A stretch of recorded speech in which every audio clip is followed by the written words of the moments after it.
I knew the HOA in this neighborhood was bad, but I never expected them to be outright destructive. Yet, as I stood in my backyard, staring at the pile of rubble that used to be my garage, I realized just how far they were willing to go. My name is Samuel Grayson, and I'm not just any homeowner, I'm the lead city engineer. I know every zoning law, every permit requirement, and every legal loophole that exists in this town. But Karen Whitmore, the self-appointed HOA president, either didn't know that or didn't care. She had overstepped in a way that was beyond repair. I had built that garage myself 2 years ago, fully permitted, fully legal. Yet Karen, in her infinite arrogance, had decided it didn't meet HOA compliance. So, while I was at work, she hired a demolition crew to tear it down. No notice, no approval from the city, nothing. I clenched my jaw as I stood there, surveying the destruction. Tools, shelves, and personal belongings were scattered in the debris. The foundation was cracked, the structure completely obliterated. And then, as if on cue, Karen appeared. She strutted up my driveway, clipboard in hand, her sharp blonde bob swaying with each step. Her ever-present smugness was in full force as she looked at me like she had just done me a favor. "I see you've noticed the improvement," she said, crossing her arms. "Your garage was in violation of HOA regulations, so we took the necessary steps to bring your property into compliance." I took a slow breath, measuring my response. I wanted to explode, to call her every name in the book, but I knew better. A man in my position didn't need to yell, he just needed to know the law better than his opponent. "That garage was fully permitted by the city," I said, keeping my voice level. "You had no authority to tear it down." Karen scoffed, flipping a page on her clipboard. "Actually, per HOA Rule 32, all structures must conform to community aesthetic guidelines. Yours didn't. It was an eyesore, and the board voted for removal." I narrowed my eyes. "You mean you voted for removal?" She didn't even flinch. "The board follows my recommendations. It's for the good of the neighborhood." I stepped closer, lowering my voice just enough to make her uneasy. "You just made the biggest mistake of your life, Karen." She sked, clearly unimpressed. "Oh, Samuel, I know you're upset, but there's no need to be dramatic. If you want to rebuild, you'll need to submit a new request to the HOA for approval. Until then, I suggest you clean up this mess." With that, she turned on her heel and walked away, leaving me standing amidst the wreckage of my own property. She had no idea who she was messing with. I pulled out my phone and made a call to the city's legal department. "Hey, it's Samuel. We have a situation. The HOA just demolished a permitted structure without authorization." There was a pause before the voice on the other end replied. "That's illegal." "I know," I said, already forming a plan in my head. "And I'm going to make sure they regret it." The next morning, I arrived at City Hall with a purpose. I had spent the night gathering every relevant document, the original building permits, zoning approvals, and photographic evidence of my garage before the destruction. My legal contact at the city, Mark Holloway, was already waiting in my office when I walked in. Mark was a no-nonsense guy, one of the senior attorneys in the municipal legal department. He had seen his fair share of HOA overreach cases, but when I laid out the details of what Karen had done, even he looked impressed by the sheer audacity. "This is outright illegal," he said, flipping through the paperwork. "Not only did they demolish a permitted structure without authorization, but they also failed to obtain a city-issued demolition permit. That's a major violation." I nodded. "I want to hit them with everything we've got. Code violations, legal damages, and potential criminal charges if we can make them stick." Mark leaned back, considering. "We can start with an immediate stop work order on any HOA-led projects until this is resolved. That'll put them in a bind." I could already imagine Karen's reaction when she realized her little fiefdom was about to be shackled by legal red tape. "Do it," I said. "And I want a formal notice served to the HOA board today." Mark didn't waste time. Within hours, an official city order was drafted, citing multiple violations, including unlawful demolition, failure to obtain permits, and property damage. A courier delivered it directly to the H.O.A.'s office, ensuring Karen couldn't claim she hadn't been notified. By mid-afternoon, my phone buzzed. One glance at the caller ID told me exactly who was on the other end. "Karen." I let it ring twice before answering. Her voice came through sharp and agitated. "Samuel, this is completely unnecessary." "A stop work order? Legal action? Over a non-compliant garage?" I kept my tone calm. It was a permitted structure, Karen. You had no legal authority to take it down. The city takes property destruction very seriously. She huffed. The HOA's authority supersedes aesthetic violations. That's incorrect. And now, you're facing legal consequences. There was a pause, then a shift in her tone, less defiant, more calculating. Surely, there's a way we can resolve this without dragging it through legal channels. I wasn't about to let her weasel out of this. The only resolution is full restitution. The HOA is responsible for rebuilding my garage exactly as it was and covering all associated costs. Otherwise, this goes to court. Her silence told me she hadn't expected me to push this hard. Finally, she spoke, her voice clipped. I'll discuss it with the board. You do that, I said before ending the call. I wasn't waiting for their decision. I had already scheduled a meeting with the city's planning commission to escalate the issue further. By the end of the day, the HOA was officially under investigation. By the time the next HOA board meeting rolled around, Karen had no idea how much trouble she was in. I made sure of that. The city's investigation was already in motion, but I decided to let her walk into her own downfall in front of the entire community. The meeting was held in the neighborhood clubhouse, a gaudy structure that Karen had pushed for years ago, funneling HOA fees into what she called a necessary community centerpiece. It was a fitting place for her reckoning. I arrived early, taking a seat near the front. The room filled quickly more than usual. Word had spread about what happened to my garage, and my neighbors weren't happy.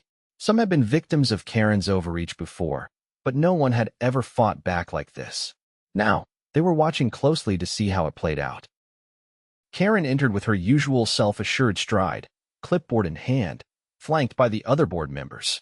They were mostly yes-men who nodded along to whatever she decreed, but tonight, a few of them looked uneasy. The meeting started with routine agenda items, budget updates, minor complaints, maintenance reports.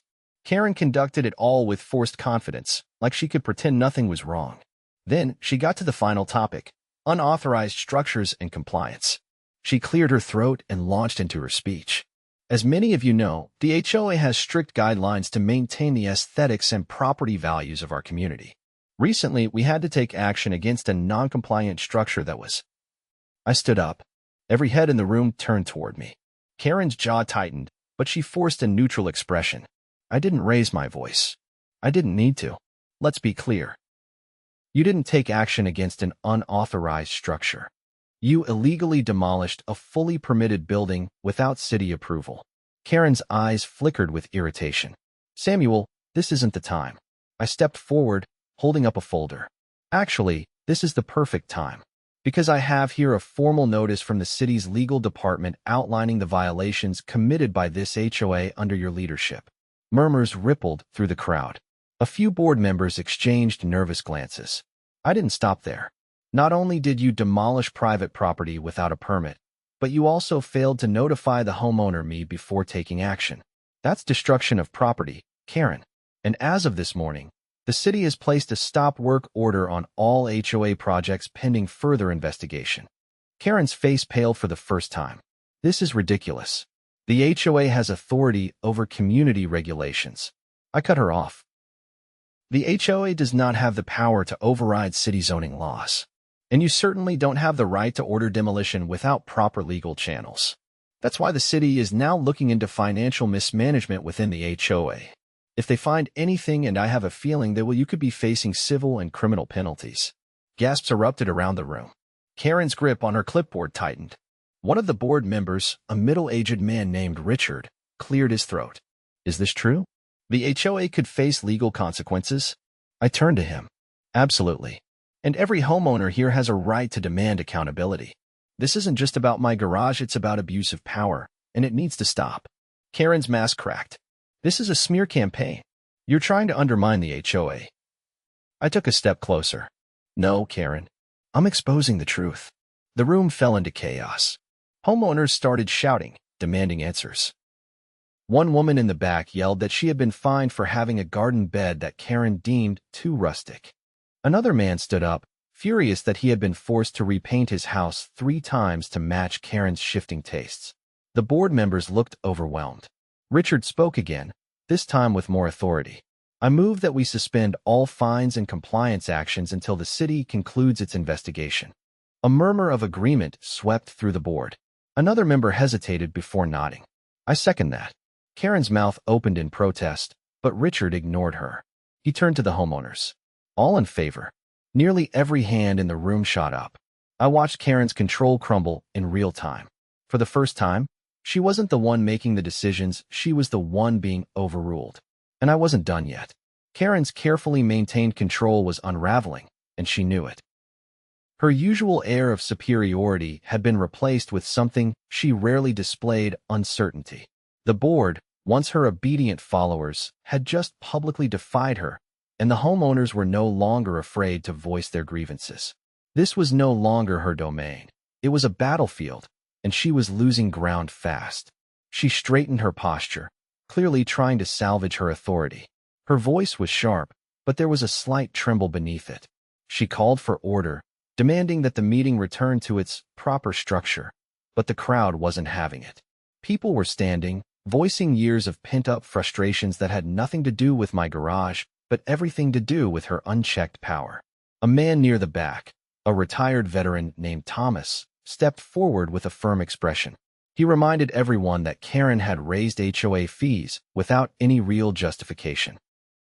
A woman named Linda, who had lived in the neighborhood for over 2 decades, called out how Karen had threatened to fine her for keeping a bird feeder that supposedly attracted pests. The board members looked visibly uncomfortable. Richard, who had been the first to break ranks, glanced at his colleagues, and I could see the weight of realization settling on them. They had allowed this to happen for too long, blindly following Karen's lead. Now that the homeowners had finally found their voices, there was no stopping the pushback. Karen's frustration bubbled over. She slammed her clipboard onto the table, demanding that any further concerns be put in writing and submitted for official review. But the crowd wasn't buying it. They wanted answers now, not buried in bureaucratic nonsense.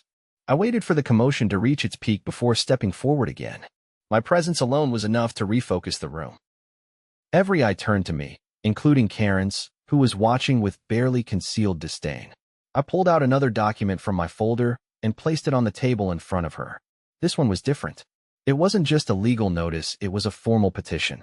I addressed the homeowners directly, making sure my voice carried over the murmurs. I explained that while the city's investigation would take time, there was something they could do immediately: vote to remove Karen from her position as HOA president. The bylaws allowed homeowners to call for a vote of no confidence if enough signatures were gathered, and I had already drafted the necessary paperwork. I didn't need to say much more. The homeowners were ready. People rushed forward, grabbing pens, signing their names in bold strokes. Even some board members hesitated only briefly before adding their signatures. Karen's face turned an alarming shade of red. She leaned over the table, her voice dropping into something between a hiss and a plea. She accused me of staging a coup, of manipulating the homeowners with false claims. But the problem was, I didn't have to manipulate anyone. She had done that to herself. Richard, who had remained silent through much of the chaos, spoke again. His words were steady, deliberate. He acknowledged that Karen had done some good for the neighborhood in the past, but her leadership had become too authoritarian, too reckless. He motioned for an immediate vote. The result was overwhelming. Nearly every hand in the room went up in favor of her removal. The very people she had ruled over for years had just stripped her of her title in one swift, undeniable moment. She stood frozen, her hands gripping the edge of the table as if holding on for stability. The reality of what had just happened was sinking in, but she wasn't the type to accept defeat gracefully.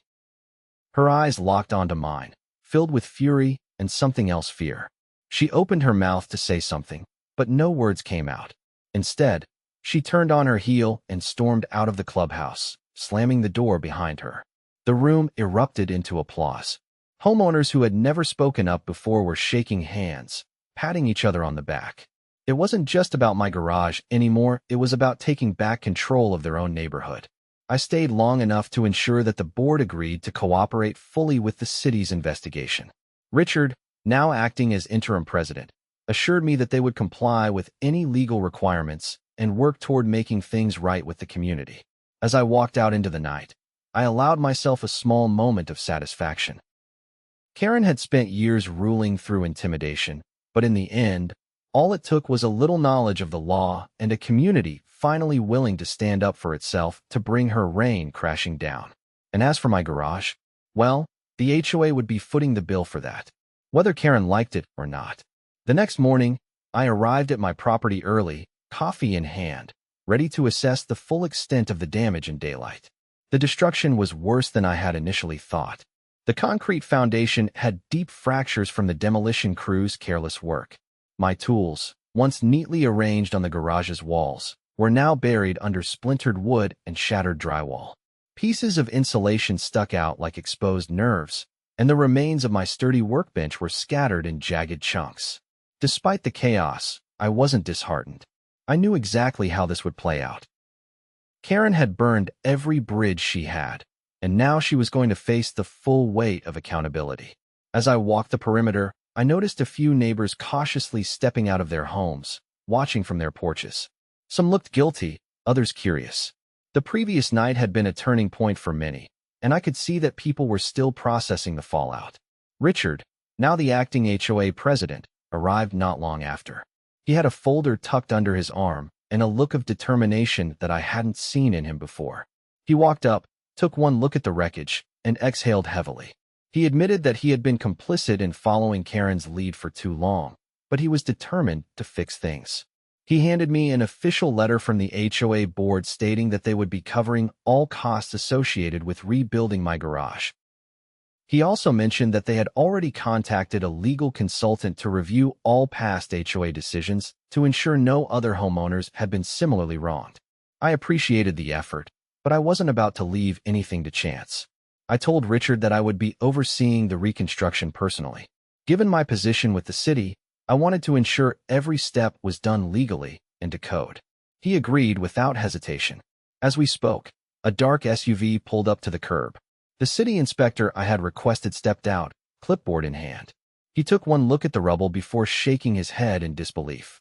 He had seen plenty of code violations in his time, but outright property destruction by an HOA was a new one. He walked the site with me, taking photos and making notes. He confirmed that the demolition crew had not filed any permits, meaning the entire job had been done under the table. That alone carried hefty fines. But the real kicker was that the HOA had no jurisdiction to order demolitions in the first place. Richard paled slightly as the inspector explained the legal ramifications. Not only would the HOA be paying for the reconstruction, but they were now facing thousands in city fines. If the board didn't handle this properly, the HOA itself could be dissolved by the city for gross misconduct. I didn't feel the slightest bit of sympathy. They had let Karen run unchecked for years. Now they were finally experiencing what it felt like to be on the receiving end of her reckless decisions. As the inspector wrapped up his report, another car screeched to a stop nearby. Karen. She stepped out, looking disheveled and seething. Her usual composed demeanor was gone. The H.O.A's downfall had clearly hit her hard, and she wasn't handling it well. She stormed up to Richard first, demanding to know why he had betrayed her. He barely got a word in before she turned on me, accusing me of orchestrating some grand conspiracy against her. I let her rant for a moment before cutting her off.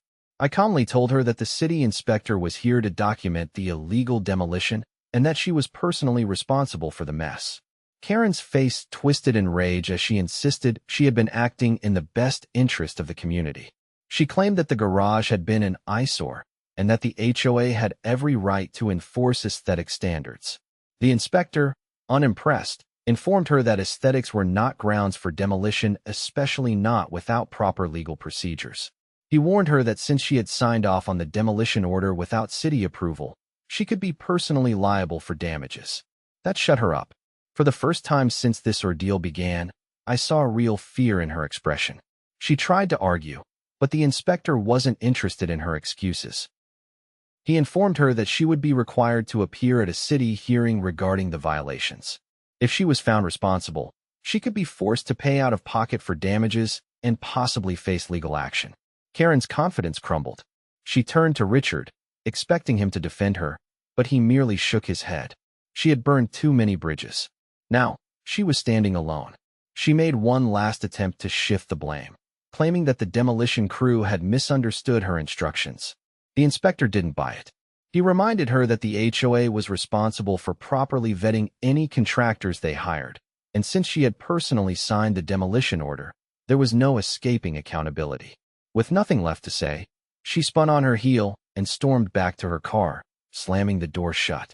She sat there for a moment, gripping the steering wheel tightly, before finally peeling away from the curb, tires screeching against the pavement. Richard let out a slow breath, clearly shaken by the intensity of the confrontation. He turned to me and admitted that he had never seen Karen look so defeated. I told him that this was only the beginning. The city's legal process would take time, but Karen had made too many mistakes to walk away from this unscathed. As the inspector wrapped up his final notes, I took one last look at the wreckage of my garage. It was a mess, but it was temporary. Karen's downfall, however, was permanent. With Karen gone, the neighborhood felt different. There was an odd sense of relief mixed with lingering tension, as if the entire community was still processing what had just unfolded. The HOA, once an oppressive force under her command, was now scrambling to figure out how to function without her. Richard, despite his shaky start, had no choice but to step up as acting president until a new election could be held. I wasn't interested in the politics of the HOA. My priority was making sure my garage was rebuilt and that the city followed through on its investigation. I had spent years ensuring that neighborhoods like this followed proper zoning laws, and I wasn't about to let Karen's reckless actions go unanswered. The city hearing was scheduled for the following week. In the meantime, I met with the contractors who would be handling the reconstruction. Unlike the demolition crew Karen had hired, these workers were licensed, vetted, and knew exactly what they were doing. I provided them with the original blueprints, ensuring the new structure would be identical to the one that had been illegally torn down. As the workers got started, I took the opportunity to assess the HOA's financial records. Richard, now desperate to prove he wasn't another Karen, gave me full access. What I found confirmed my suspicions. Karen had been mismanaging funds for years. Money that should have gone toward community maintenance had been funneled into pointless cosmetic upgrades, all while she imposed excessive fines on homeowners to cover the gaps. The numbers didn't lie. Tens of thousands of dollars had been wasted on unnecessary landscaping, repainting projects that didn't need to happen, and expensive consultation fees for firms that, upon closer inspection, didn't seem to exist. It was fraud, plain and simple. I compiled my findings and sent them to the city's legal department. If Karen thought she could walk away from this unscathed, she was about to get a very rude awakening. The hearing took place in a municipal building downtown. The room was filled with city officials, attorneys, and a few homeowners who had come to witness the proceedings. Karen sat stiffly at a table, her usual confidence nowhere to be found. She looked tired, worn down by the weight of everything that had come crashing down on her. The city's legal representative laid out the case in meticulous detail. The unauthorized demolition, the lack of permits, the violation of property rights, it was all irrefutable. Then came the financial discrepancies. As the evidence was presented, Karen's face grew paler. She tried to argue at first, claiming she had always acted in the best interest of the community, but the documents proved otherwise. The ruling was swift. The city found her guilty of multiple violations, including unlawful property destruction and financial mismanagement. She was fined heavily, ordered to pay restitution, and banned from holding any leadership position within an HOA ever again. But the real blow came when the city announced that they would be forwarding the financial evidence to law enforcement for further investigation. If fraud charges were pursued, Karen could be facing real legal consequences. As the hearing concluded, Karen didn't say a word. She simply stood, gathered her things, and walked out, her once unshakable demeanor shattered beyond repair. With Karen permanently out of the picture, the neighborhood began to heal. The HOA, under new leadership, functioned more transparently. Homeowners had a say in decisions, and the oppressive fines and arbitrary rules disappeared. It was no longer a dictatorship, it was a community again. My garage was rebuilt exactly as it had been, this time with the full backing of the city. The workers did an excellent job, and when it was finished, it felt like more than just a structure, it was a symbol of everything that had changed. Standing in my driveway, looking at the finished garage, I felt a deep sense of satisfaction. Karen had thought she could bulldoze over the rules, over me, and get away with it. But she had underestimated the power of knowledge, of standing up for what was right. Justice had been served, and the neighborhood she once controlled was finally free.